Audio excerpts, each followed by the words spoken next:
МВР се уште трага по лицето во бел блузон, црна капа и слушалки на главата, кој денеска се обиде да го ликвидира скопјанецот Раде Трајковски Штекли во трговскиот центар Истгейт. Вооружениот напад се случи околу 15 часот на ескалаторот кој води кон гаражите, каде Трајковски го паркирал неговиот автомобил. Трајковски и неговиот пријател, чиј идентитет за сега не е познат, се симнуваат кон гаражата заминувајќи од фитнес центарот каде што претходно вежбале. И на снимката јасно се гледа како приоѓа напајачот и од непосредна близина со пиштол пука кон нив. Штекли и неговиот пријател се погодени со неколку куршуми.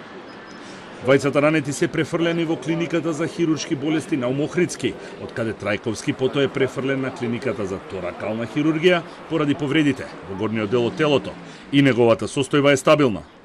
Неговиот пријател има прострелни рани во стомакот и градите и тој веднаш е опериран, а според последните информации од клиниката за хируршки болести на Охридски, операцијата завршила успешно, но неговата состојба се уште се оценува како критична.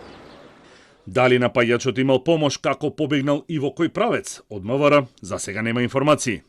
Полицијата доцна попладнево, преку снимките од безбедносните камери, обезбеди и објави слика од напаѓачот со апел до граѓаните, веднаш да пријават доколку го забележат или го знаат неговиот идентитет. На 25 август Трајковски беше мета на вооружени напаѓачи кои се обидеа да го ликвидираат на истото место, во гаражниот простор на Истгейт. За разлика од денес, тогаш тој беше во неговиот автомобил, што му го спаси животот и мина неповреден. Автомобилот на вооружените напаѓачи беше најден напуштен и запален во околината на скопското село Грчец. Според информациите на Телма, двата обиди за ликвидација на Штекли се продолжение на крвавиот судир меѓу двете најмоќни криминални групи во Скопје.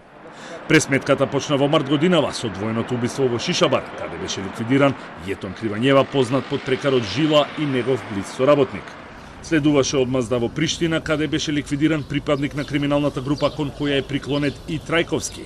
А потоа, во јули годинава во Грција во Ханиоти, беше ликвидиран Орхан Бајрами со прекар Оки, водач на соперничката криминална група од скопската населба Дуќанџик. Трајковски беше осомничен и за убиството на Мартин Јанушев во ноември 2017 година во Скопски аеродром.